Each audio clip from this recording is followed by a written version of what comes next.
I was even starting to like Iggy. No way. I refuse to be associated with some never-ending parade of sequels. Let's go back and find something more definitive.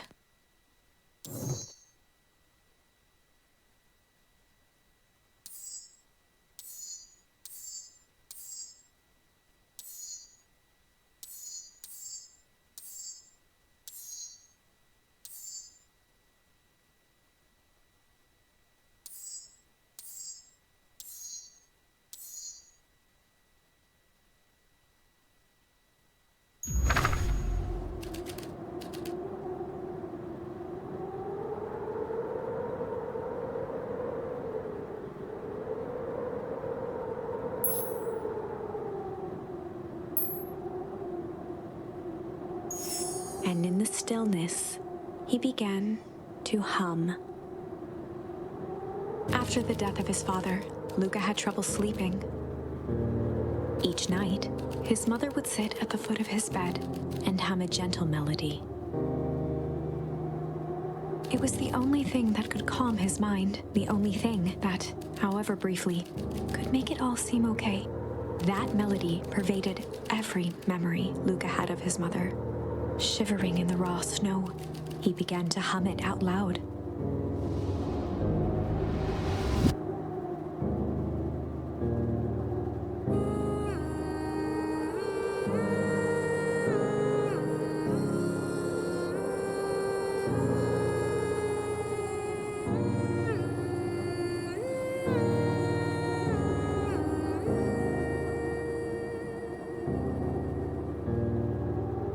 Gran lowered the torch, listening closely.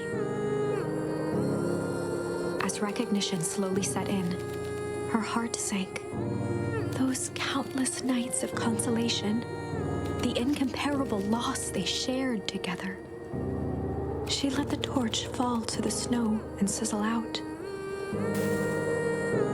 A few steps toward Luca was all she could bear before dropping to the snow herself. Through a flood of tears, she began to hum along, note for note.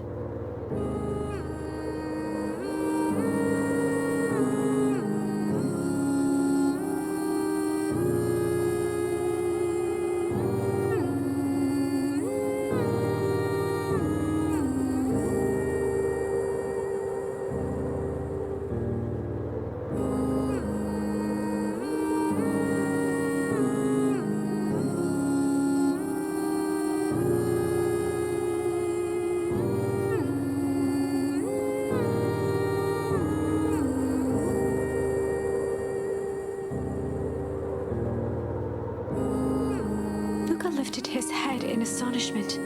The last time he heard that melody was the last night he saw his mother.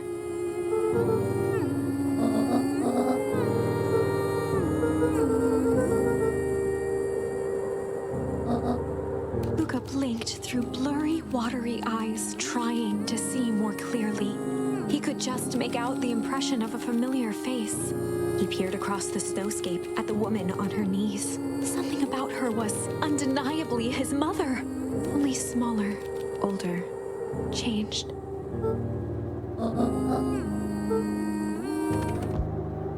Luca sprinted as fast as he could toward his mother. They held each other close, and the cold retreated from their bodies.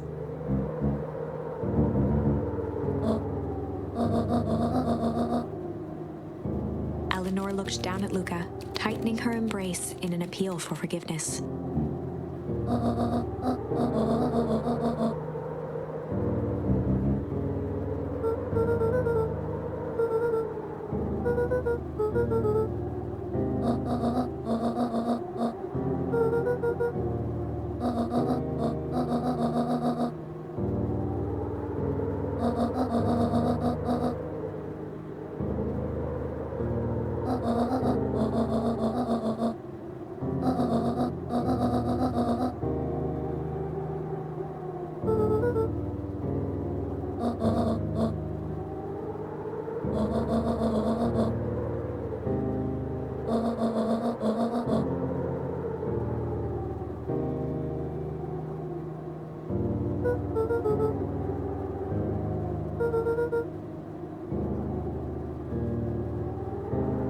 Joseph slumped into the cold, wet snow.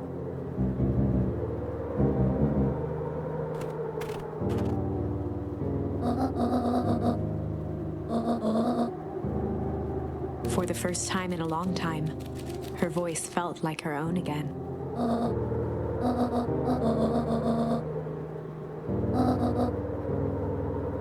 Luca gazed down at Nuncreed with pity. He looked small. Joseph stared into the snow, as if searching it for answers.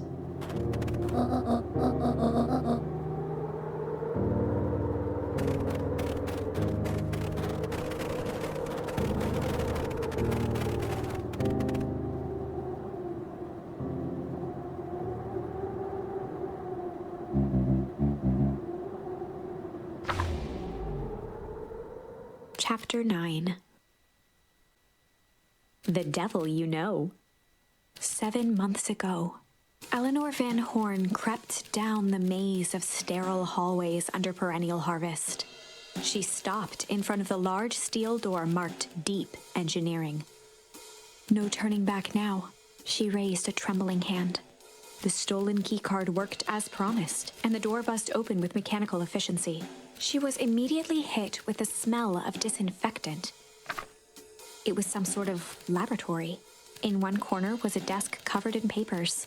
Across the room stood a tall metal pod with hoses protruding from its base. She rushed to the desk and began shifting through the piles of papers. They were experiment reports on something called Tempus liquamen. There were dozens of them. Every one stamped failed. Eleanor heard the sharp echo of footsteps approaching. She was out of time. Her eyes scanned the room, eventually landing on the strange pod. Muttering a curse under her breath, she dashed over and dove inside.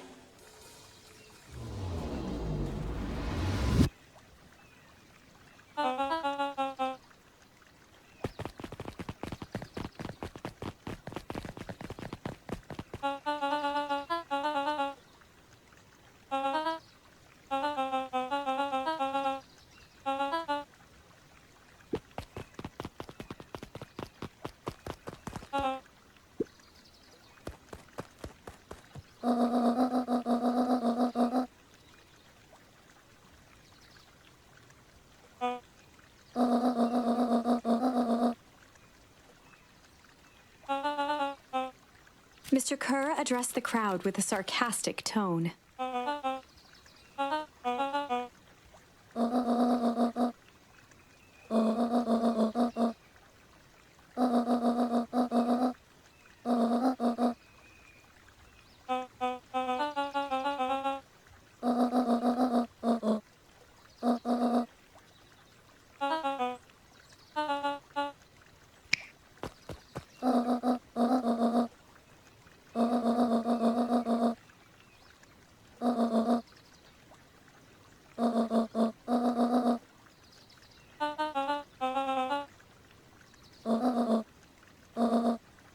Whispers filtered through the crowd.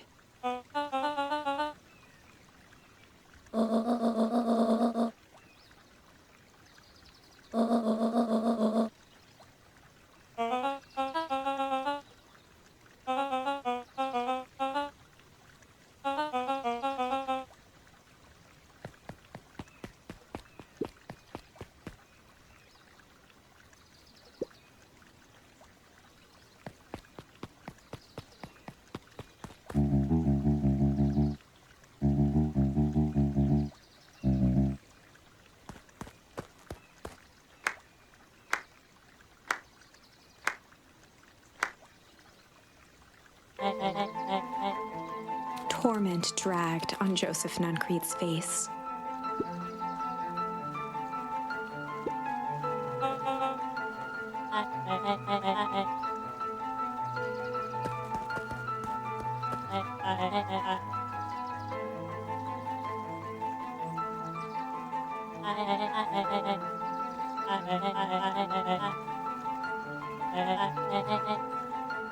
He paused for a moment, plucking a piece of fuzz from his sweater and discarding it to the ground.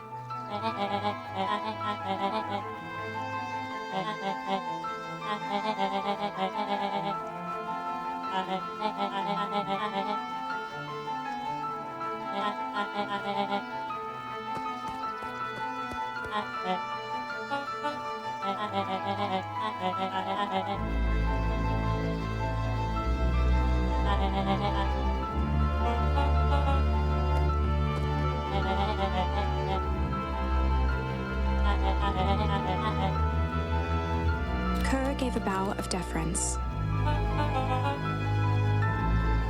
Gasps rippled through the crowd.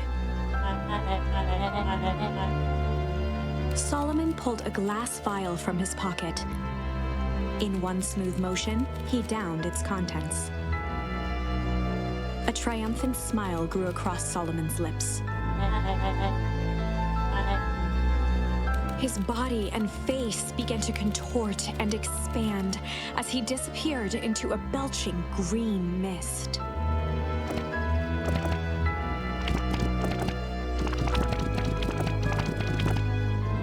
A hushed horror gripped the crowd. This is a story about change.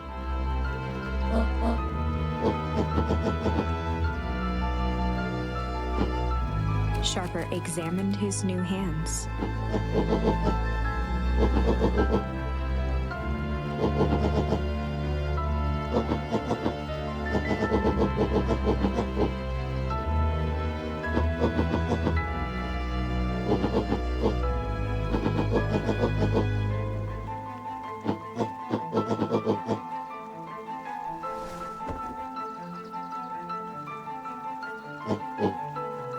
Sharper choked out a crude squawk of a laugh. Frustrated grumbles sprinkled through the crowd.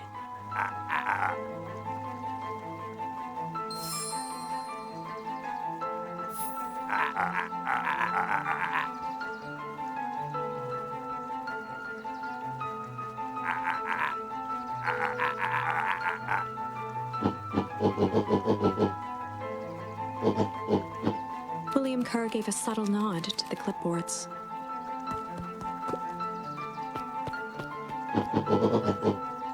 A helpless quiet settled over the crowd.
Sharper addressed the crowd with indignant pride. He'd planned this moment for so long that now, at the deed's fruition, it almost felt frivolous.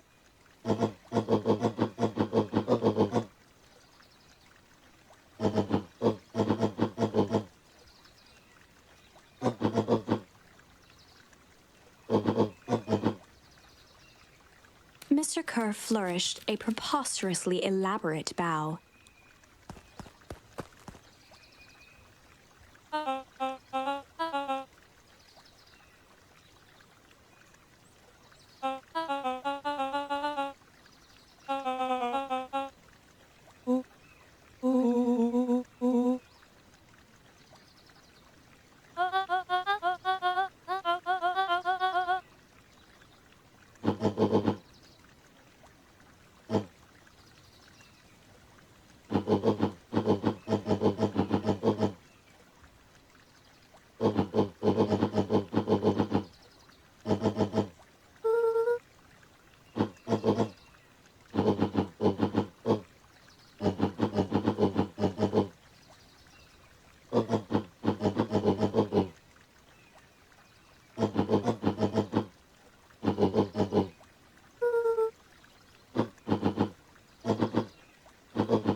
Sharper coughed up one final laugh and cracked his knuckles.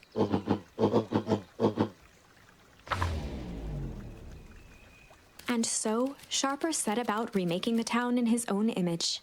The fertilizer factory soon reopened for business. Sales rose steadily as more and more farmers across the countryside began to swear by its miraculous properties. Beaconpines became famous, a secretive town that, for the right price, shared its gifts with all. Gifts that became more and more necessary in a world where winters grew longer and longer. The end. This is wrong, but things are becoming clearer now. You can feel it, right? We can't let Sharper win. He might just be the key to this whole thing. Let's see.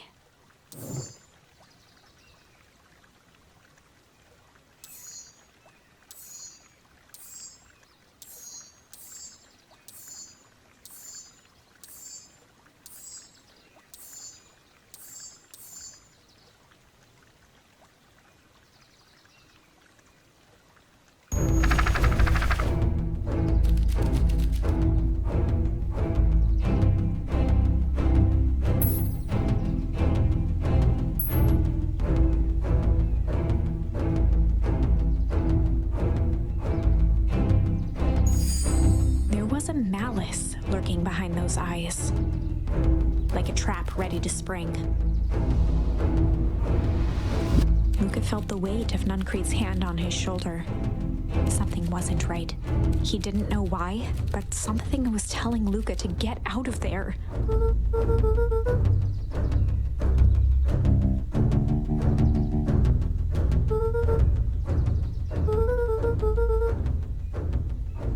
Luca twisted free of Nuncreed's grasp.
The two scurried off, eagerly formulating a plan.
Luca tied a bent nail onto the line.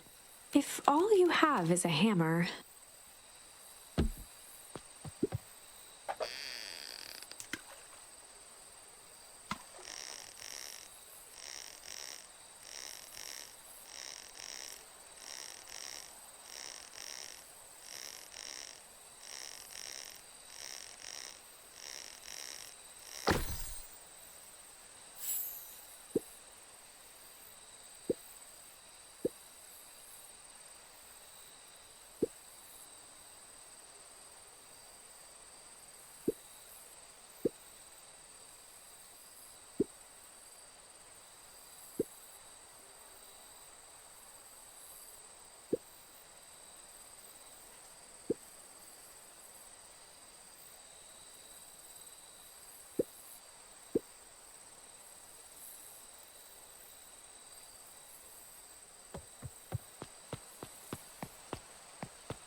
He aired a long holler into the woods.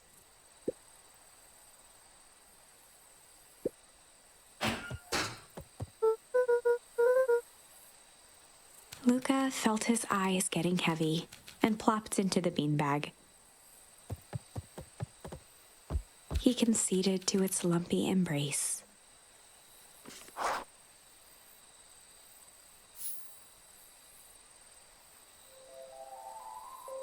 Once again, Luca found himself in a vast black expanse.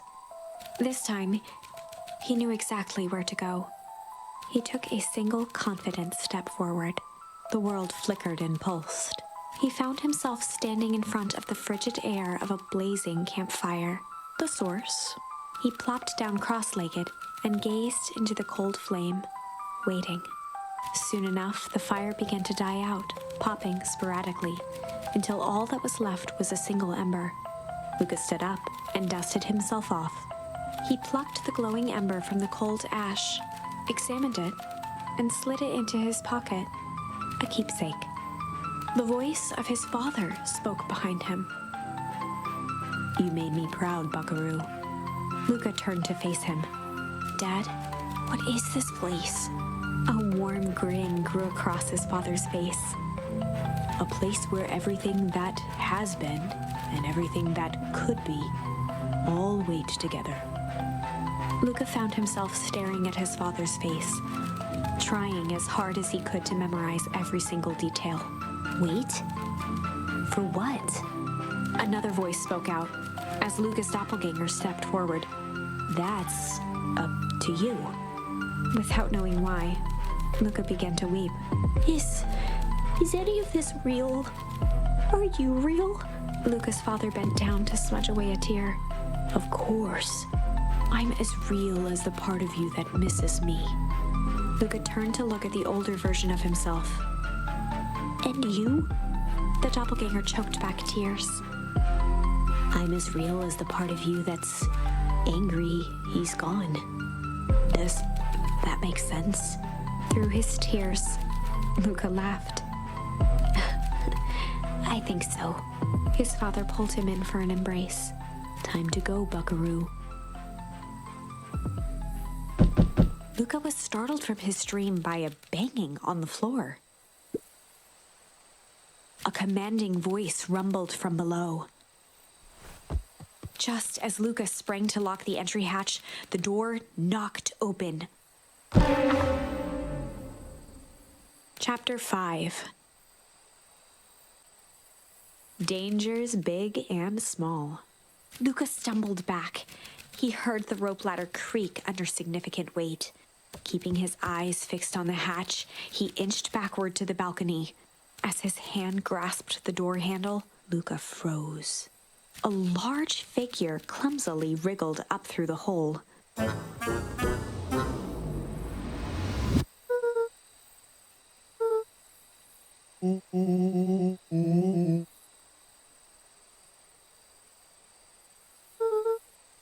The large figure cocked its head inquisitively.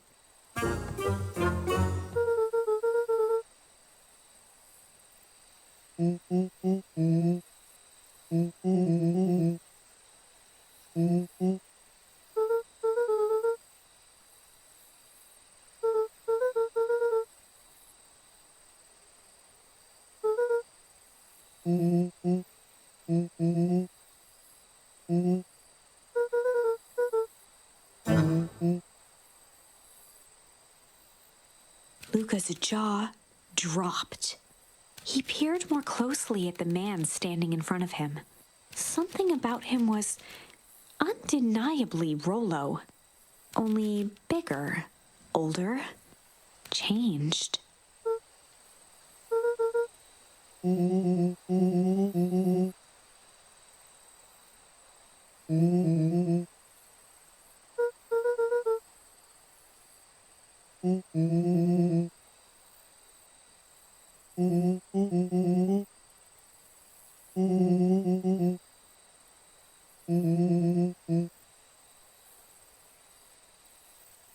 Rollo proudly presented his hands to Luca.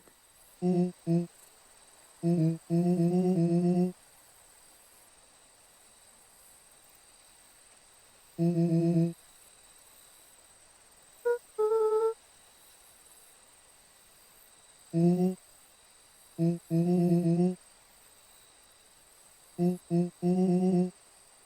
moved to the side and pointed Rollo to his reflection in the balcony window. His hands shot up to his face.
Rollo shadowboxed a few jabs.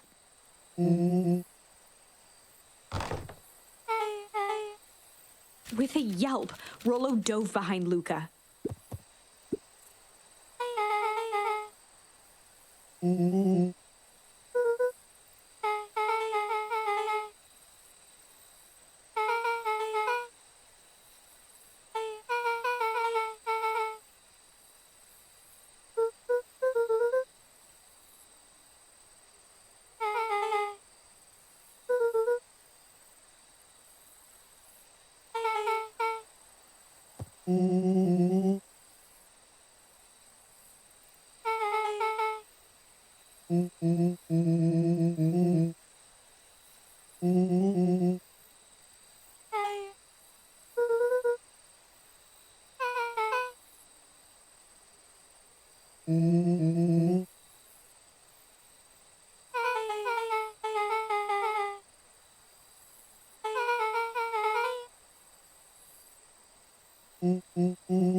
She shot a nervous glance at Rollo.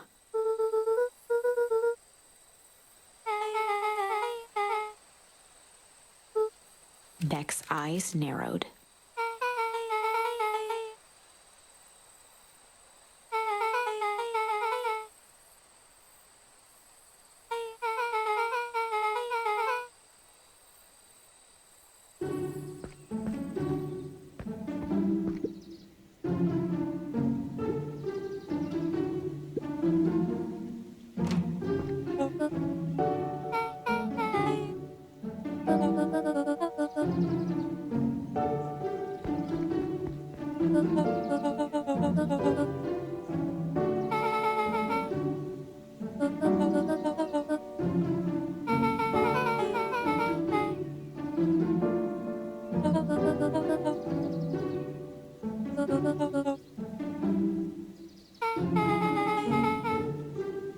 Ilona tried to put on a smile.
sighed, and after a moment, looked down at Beck sympathetically.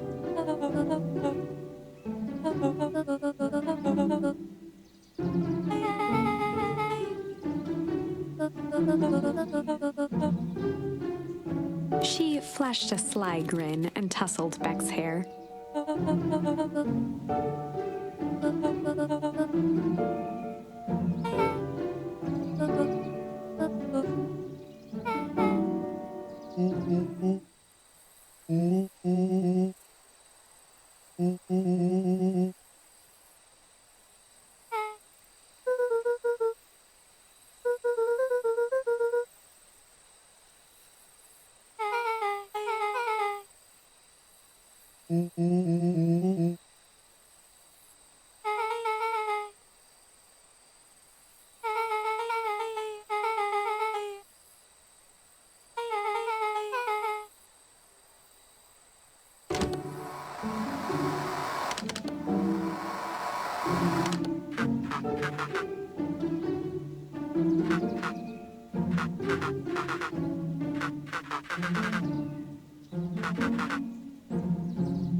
Luca gave Rollo a quick elbow to the ribs.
Beck flicked a large sheet of paper out of her pocket and slammed it on the floor.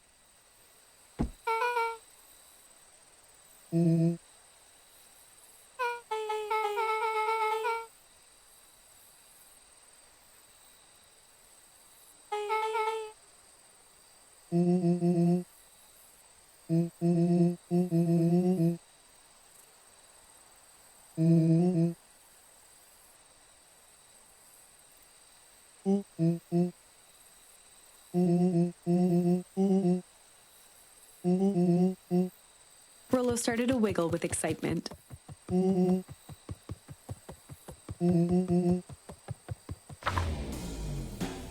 Chapter 6.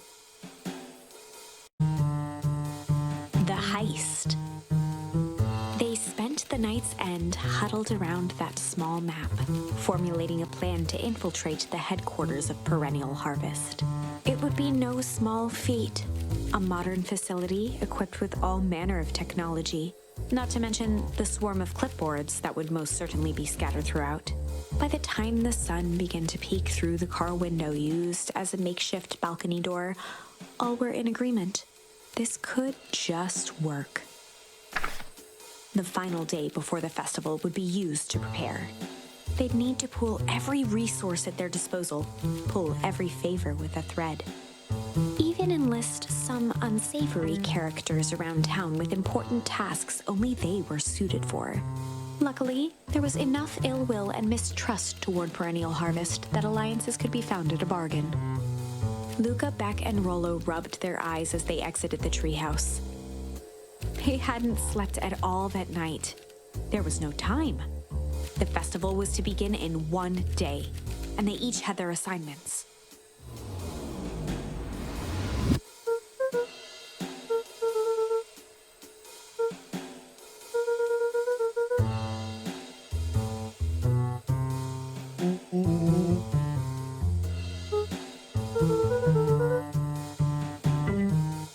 He waved vaguely at Rollo's sizable figure. Beck snorted an involuntary giggle.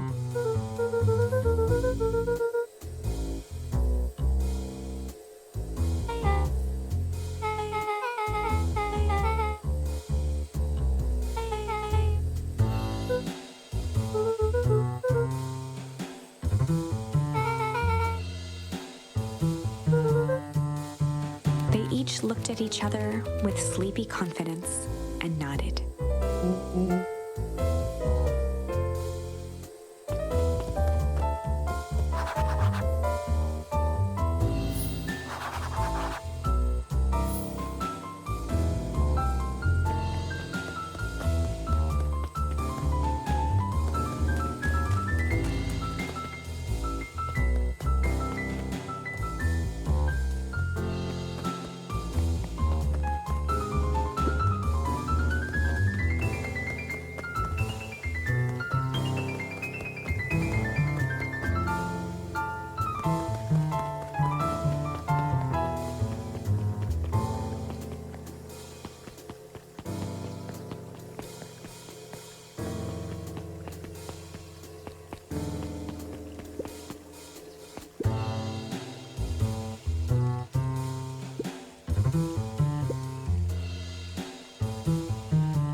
Jeff wheezed out a long snicker.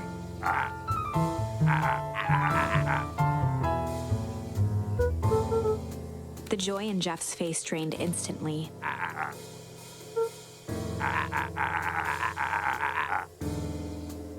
Looking into the sullen eyes of his would-be accomplice, Luca blurted out the first word that came to mind.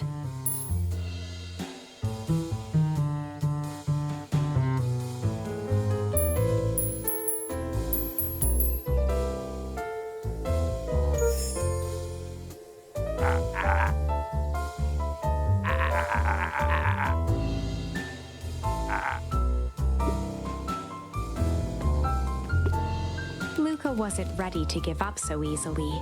He shouted out again.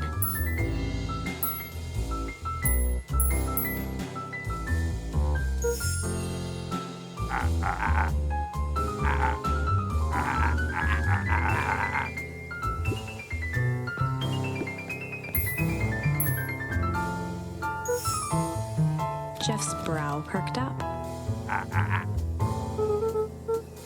Sensing some traction, Luca carried on with vigor.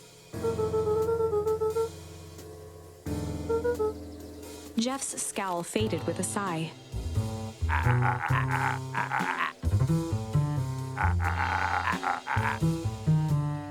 One good stomp of the foot was all Jeff needed to drive his point home.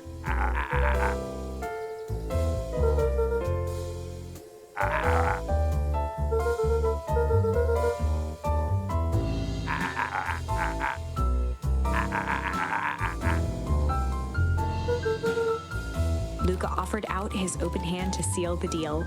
With a firm and dusty grip, Jeff reciprocated.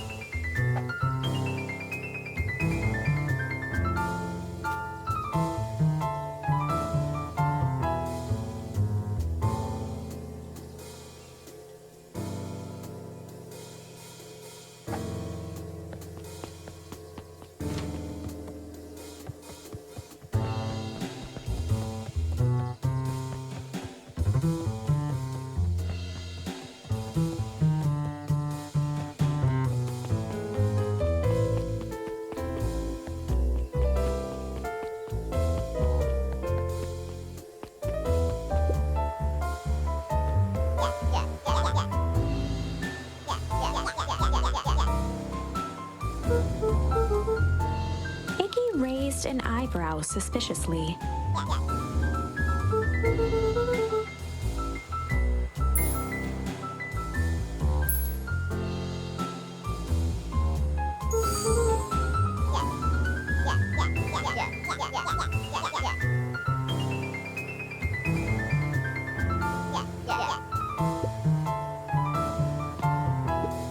Luca knew they'd need Iggy and Tish to pull this off. He tried again. Iggy gave a reluctant shrug.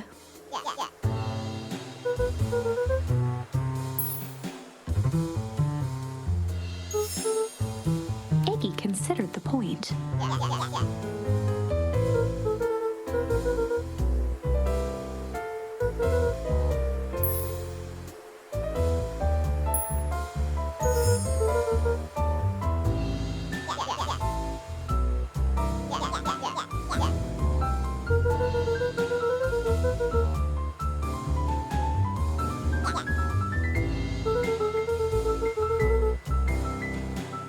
A wild-eyed grin spread across Iggy's face.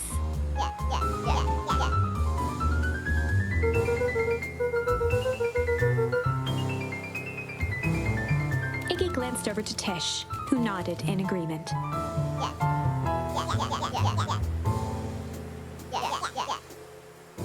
With a quick nod, Luca was off.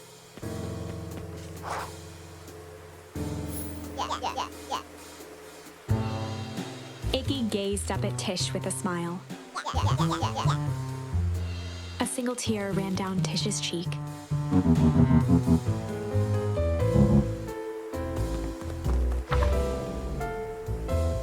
Chapter 7. Into to the Hive. A good heist requires preparation. And thorough preparation takes time, something they had precious little of. So far, everything was in order. Jeff, Iggy, and Tish all agreed to do their part. Beck radioed Luca that night with a simple and covert message. "We are locked and loaded on my end." And Rollo, after a lengthy confession, managed to persuade Roxy and Fitz to help. He stowed away in mission control for the night to avoid attracting attention. Rollo, being uniquely suited for the role, would be the first to breach perennial harvest. The outfit provided by Jeff wasn't perfect, but a convincing disguise is 10% wardrobe, 90% confidence. Rollo took a few vigorous breaths and shook out his arms.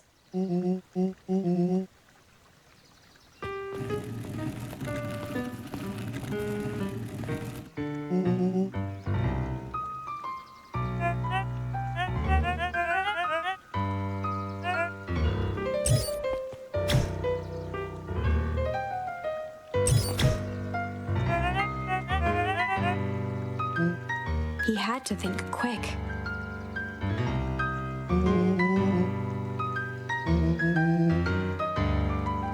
Rollo sighed, adjusting his tool belt.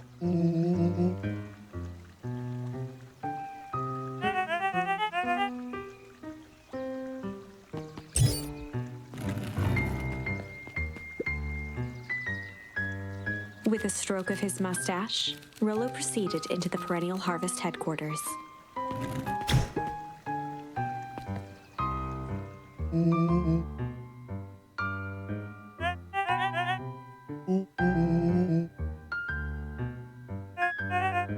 He stammered and flipped through the pages of his clipboard.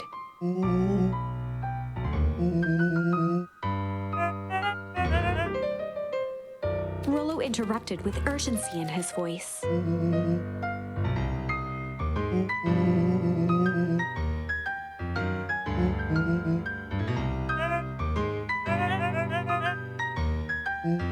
Rollo panicked.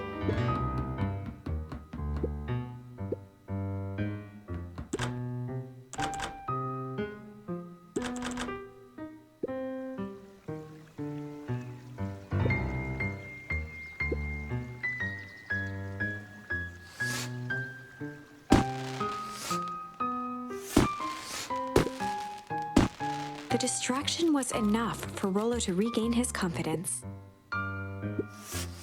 The clipboard fumbled around in a frenzy.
Solomon stopped in his tracks. A veneer of confusion flashed across Solomon's face. His words rushed out dramatically.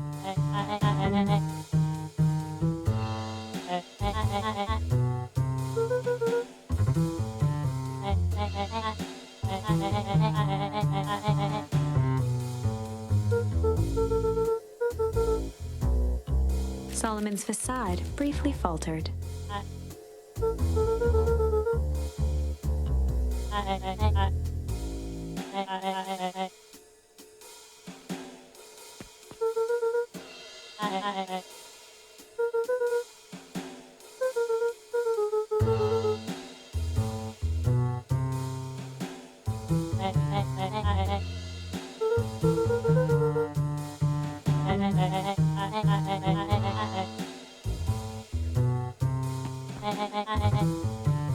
Luca happened to notice a plaque above the door.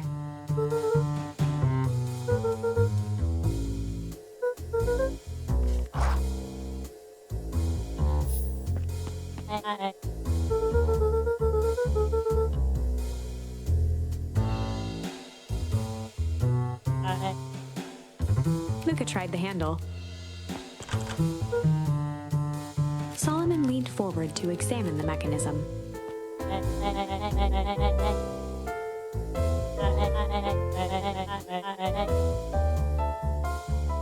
Luca smiled and looked at his watch.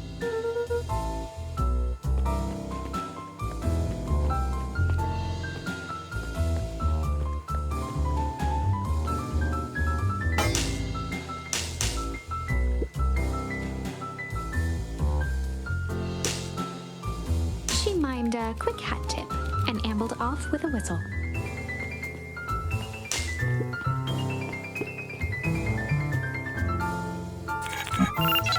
The light on the keypad changed from red to green.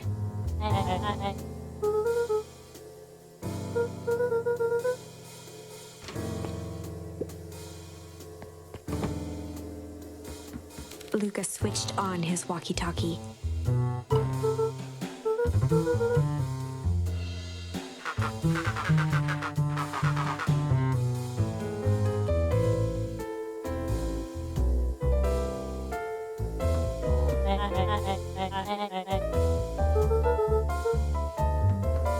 On the computer screen, a green cursor blinked in a password field.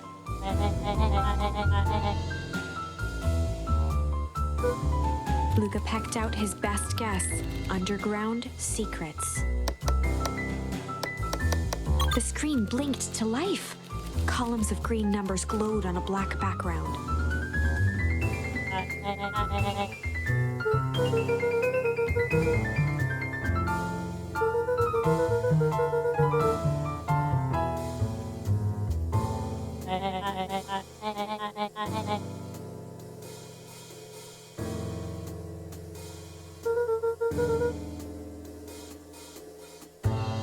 Solomon's jaw clenched into a half smile. Luca quickly scanned the columns for number 24601.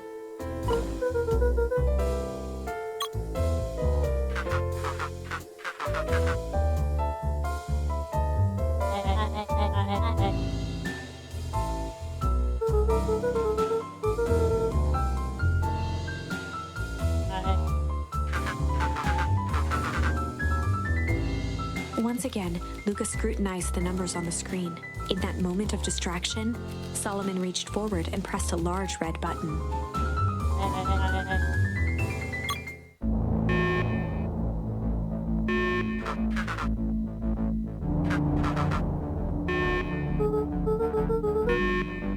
He quickly skimmed the screen with his finger.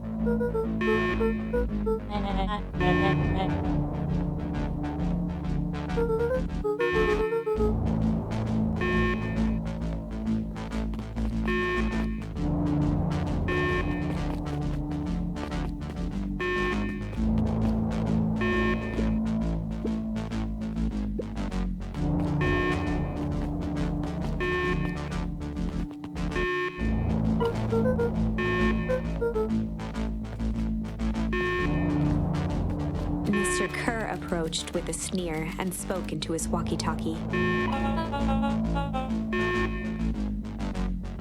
With self-satisfaction, he called into the hallway.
Nellie leaned over to examine his teeth.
Nellie sighed.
Solomon muttered inaudibly.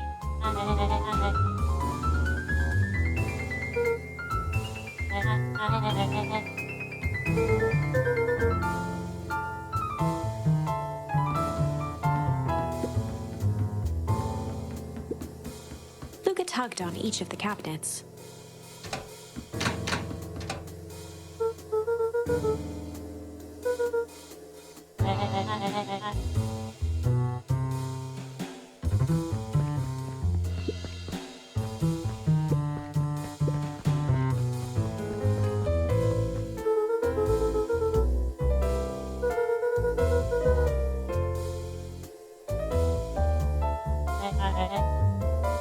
Luca held his hand up to the ashtray.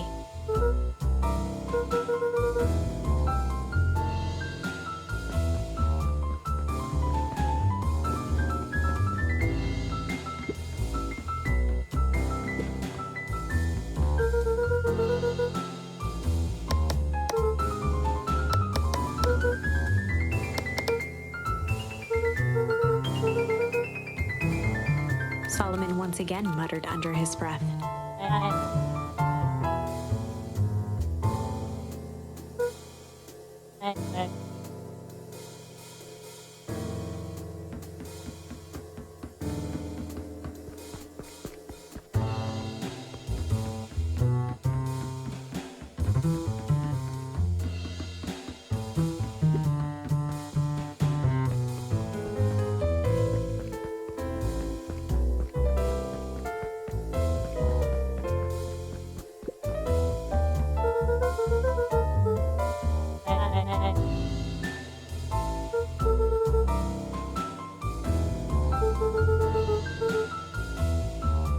With a subtle, quivering lip, a smile crawled across Solomon's face.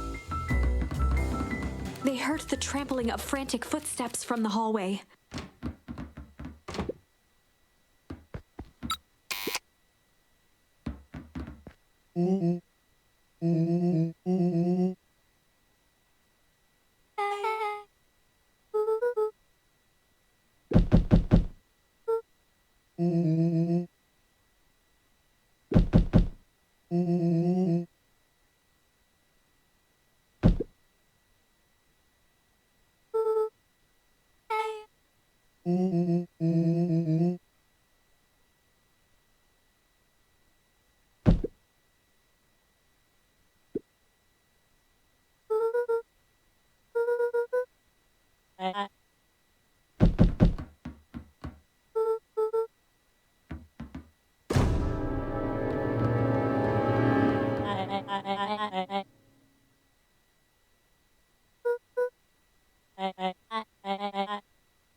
Her eyes searched the floor in thought.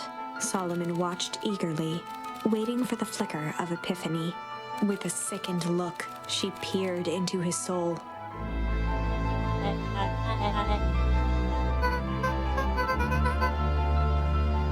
Solomon clapped with genuine delight.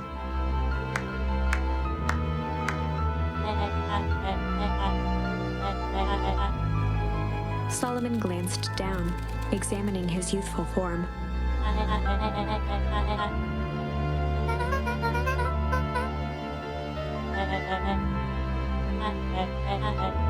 Kerr presented it with a theatrical twirl of the hand.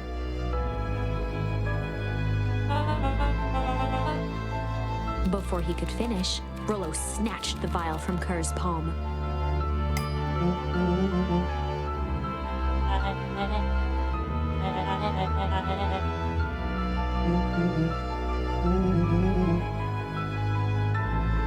Rollo casually tossed the vial to Luca.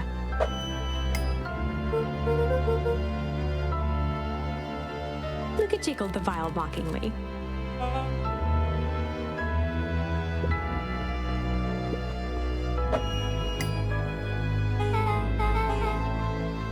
She held it tightly behind her back.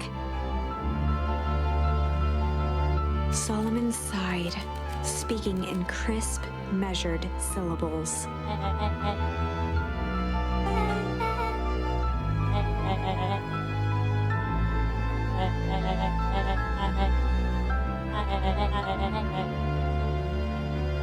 pursed his lips with feigned sincerity.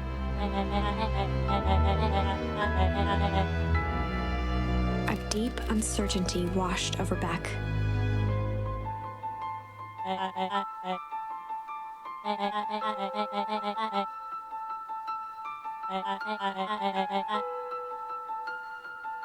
She looked to Nellie shakily. With a dispirited nod, Nellie sighed in defeat. Beck slowly approached Solomon.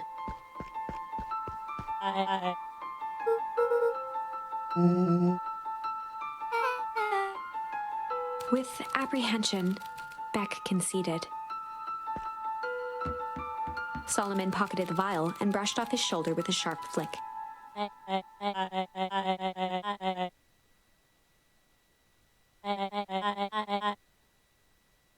The blood drained from Kerr's face.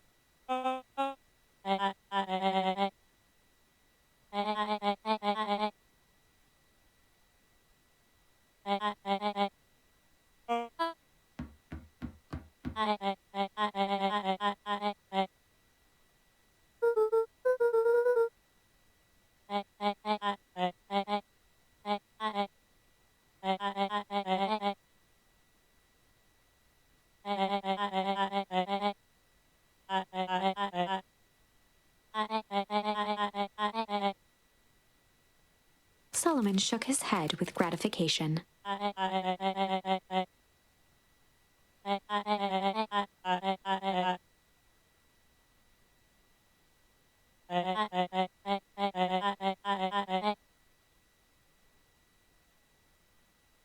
A muffled applause resonated faintly through the walls.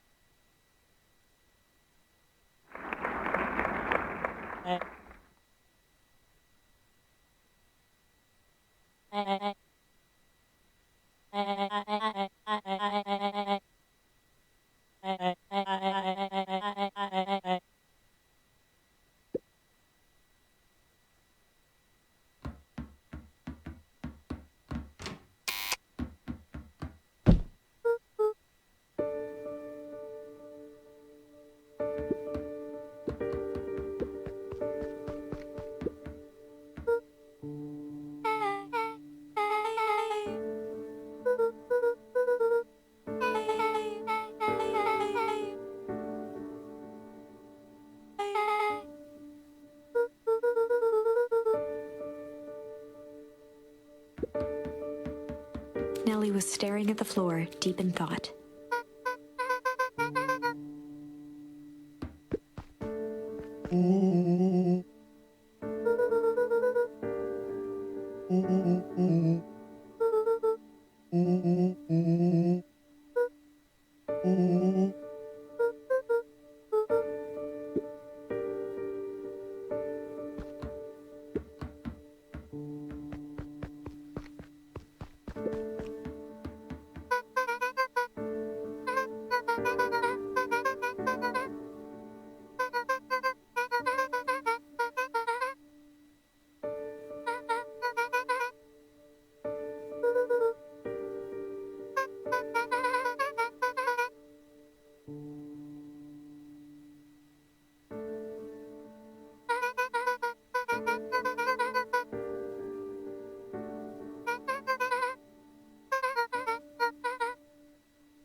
The color dropped from Luca's face.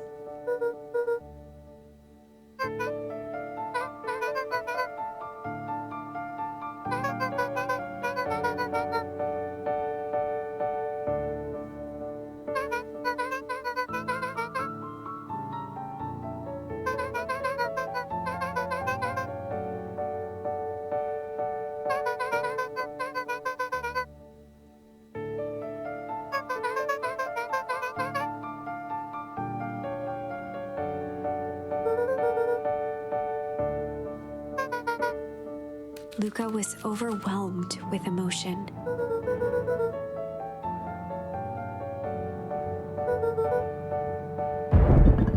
A sudden explosion sounded from the hull. Chapter 8.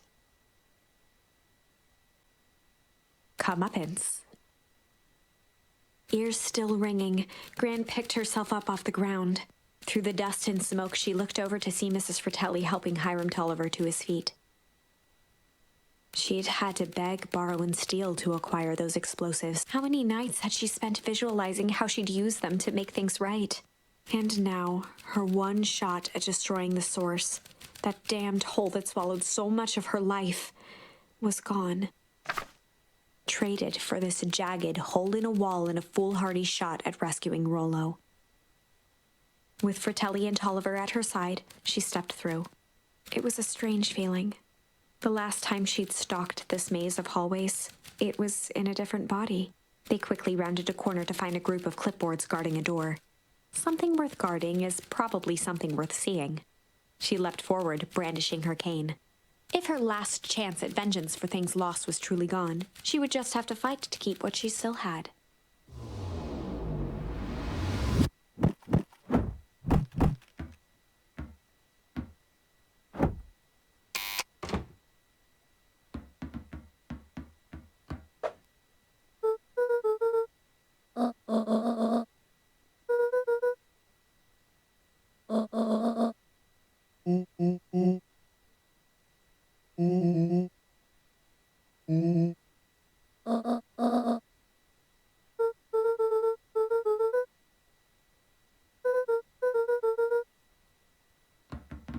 They made their way out from deep within Perennial Harvest, just as Solomon finished up his speech.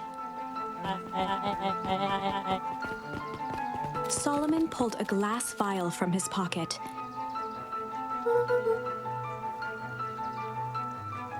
In one smooth motion, he downed its contents. A triumphant smile grew across Solomon's lips.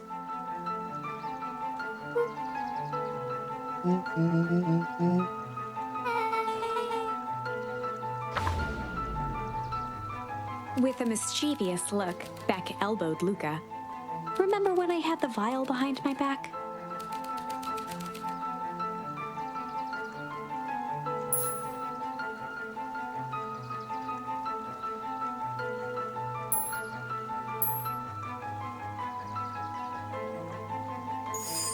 I might have tweaked his wonder potion with a little malice.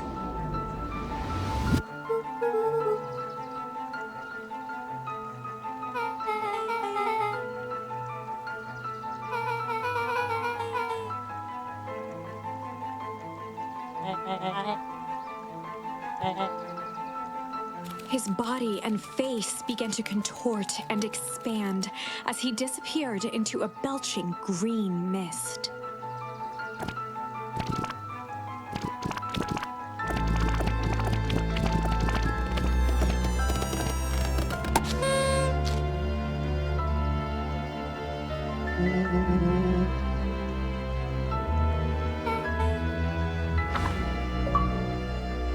The crowd gazed in stunned silence at the now empty stage.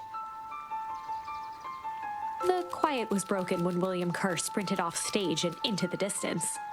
He was never seen around beaconpines, or anywhere else for that matter, again. Watching the silhouette of Kerr disappear over the horizon, Luca began to laugh. First, a low chuckle that became uncontrolled, heaving laughter. Through his tears, he was vaguely aware that the crowd had begun to laugh with him. The end.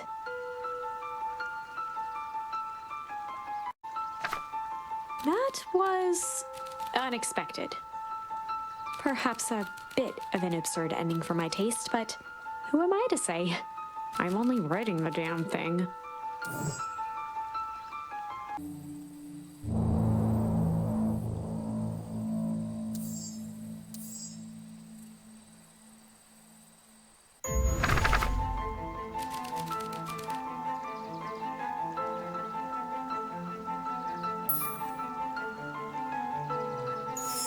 I might have tweaked his wonder potion with a little junk.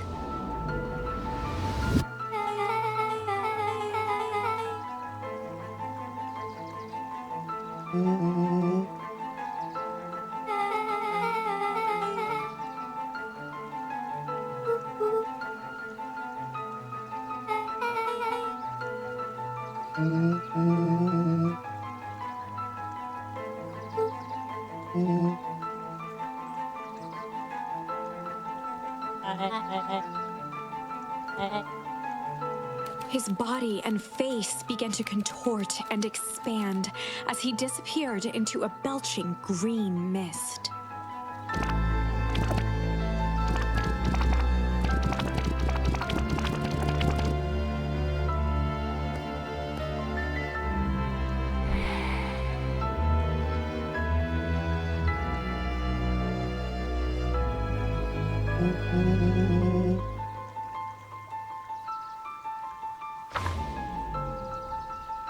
As the last of what was once Sharper Valentine wafted into the air, the crowd began to disperse, still numb from what they had just observed.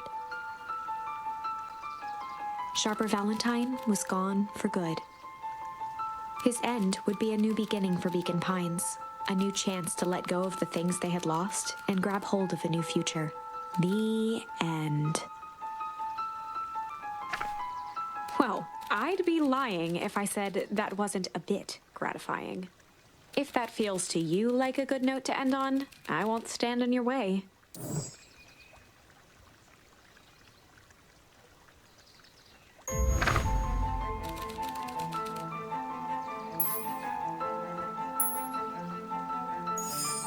I might have tweaked his wonder potion with a little change.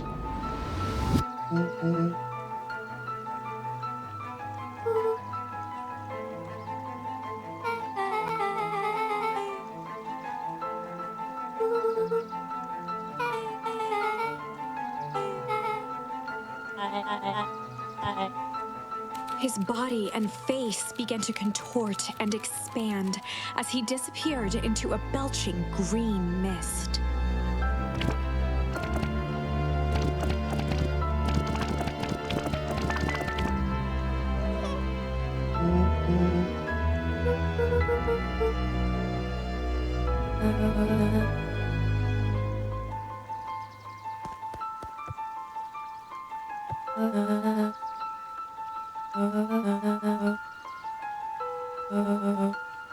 Eris awkwardly cradled the squirming child.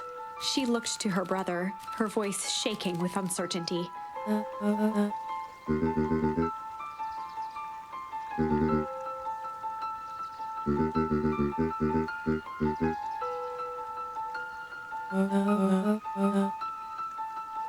She looked back down at the infant with equal parts kindness and terror in her eyes.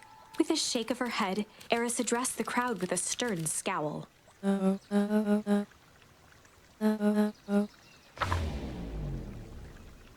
Epilogue. Beaconpines' coldest summer on record came and went without much fanfare.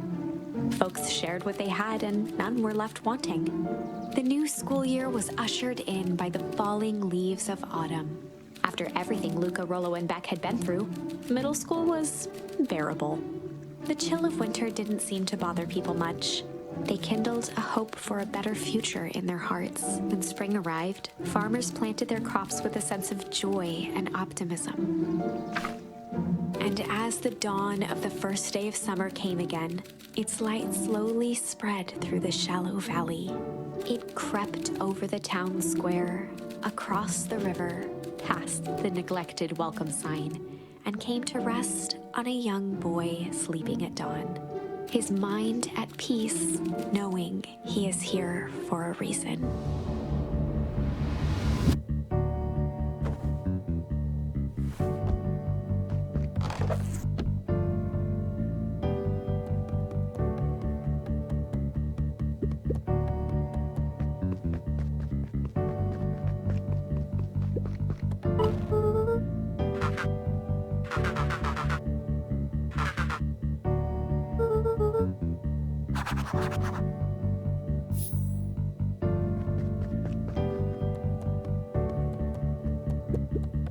Over time, Eleanor began moving Walt's old things out of the closet and into storage.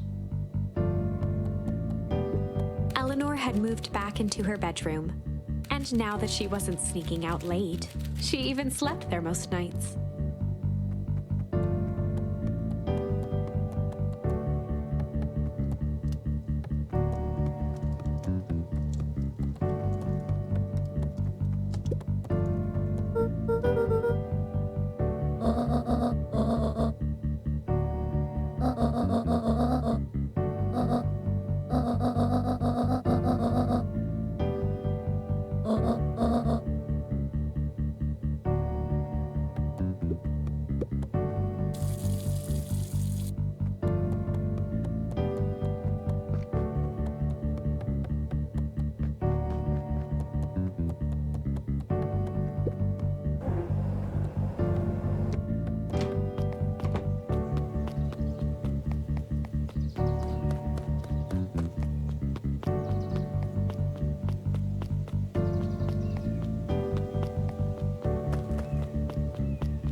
When Perennial Harvest collapsed, most of the clipboards skipped town.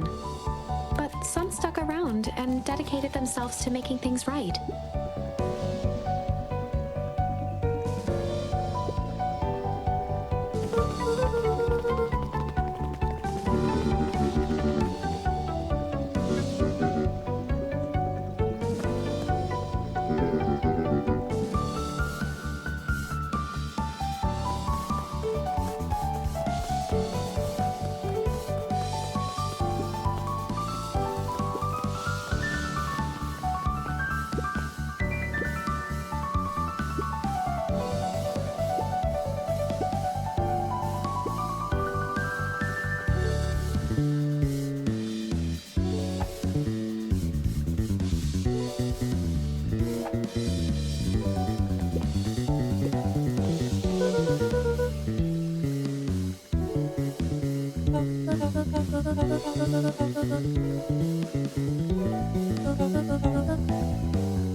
Eris did her best to ignore the tears welling in her eyes.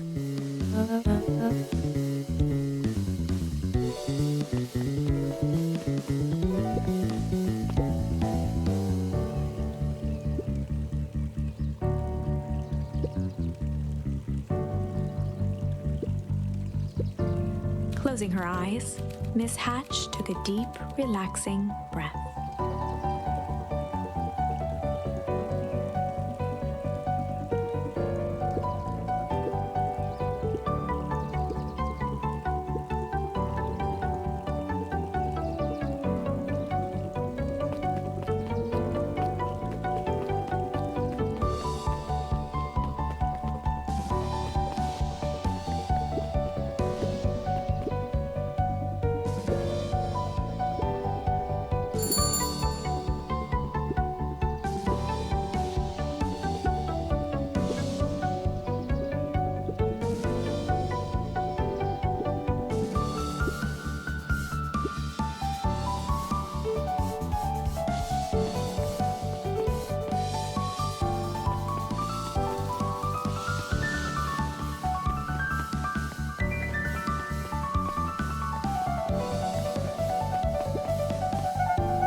He playfully waggled an apple.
Mrs. Fratelli glowed with a carefree smile.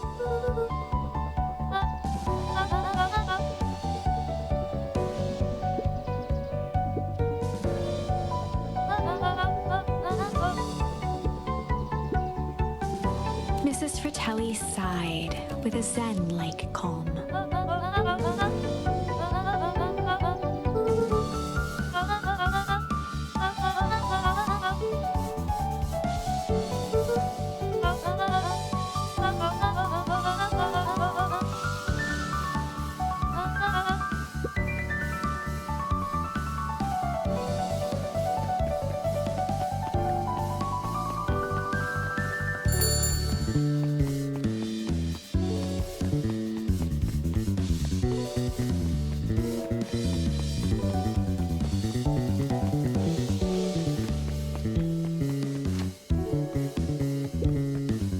Over the school year, Kato and Bert had become close friends.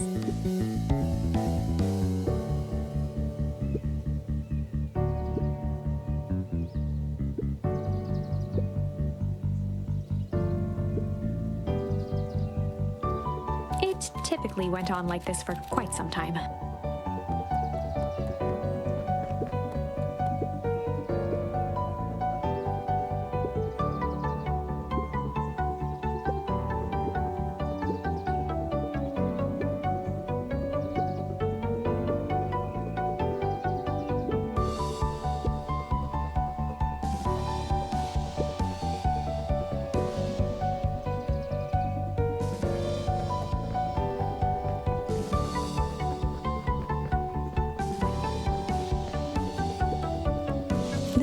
Over Piper's shoulder, laid stealthily inside a large volume of mathematics, was the first issue of Hank Atomic.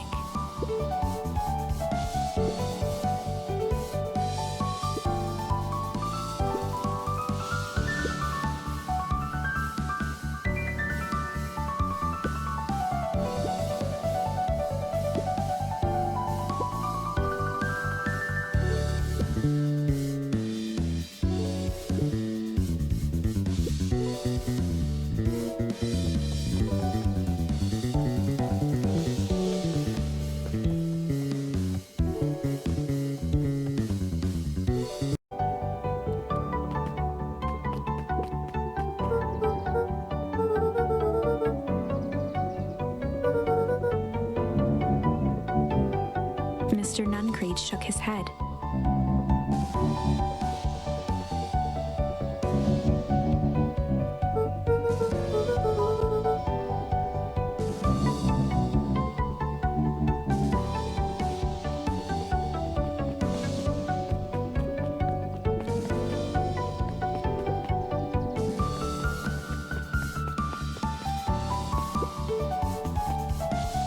Perennial harvest gone, the transportation tubes were left unused.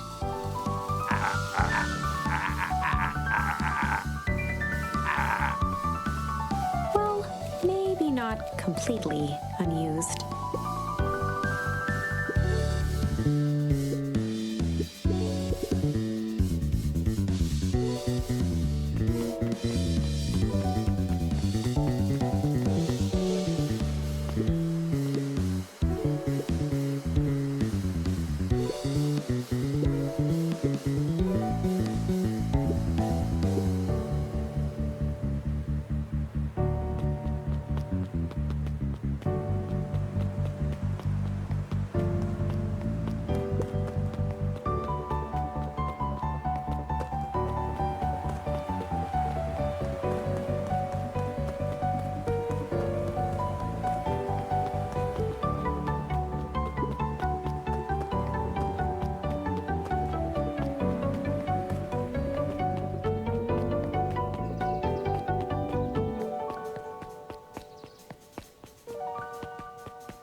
Luca gently baited a good for skimming the...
looked up at the satellite dish.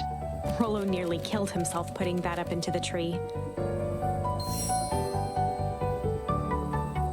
While it didn't turn the radio into an interstellar communicator, as he'd hoped, it did at least boost the signal enough to overhear truckers one town over.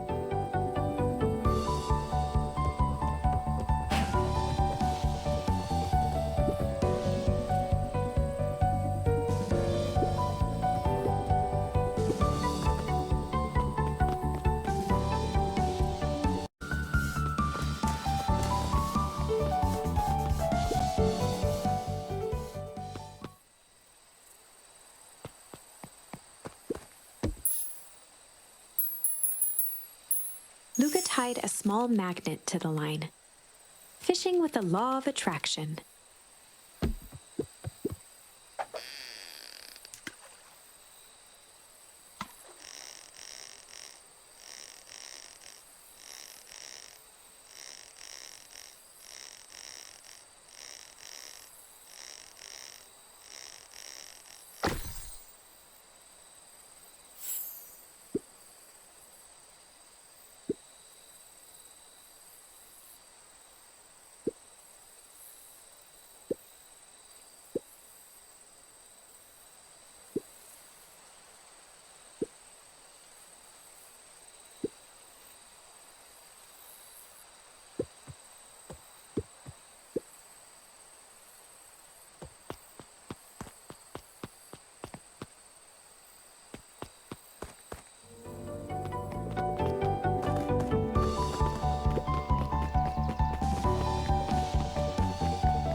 before. Honestly, I began to lose hope of ever finding it. But then you came along. I don't know exactly how to thank you. It's hard to explain how much this means to me. It's funny, now that our time together is finally ending, I'm at a loss for words. Let's just watch the end together.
past, he found the best way to deal with an enraged Roxy was to be a little shit.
Luca wrapped some tape around the hook. Hey, you never know.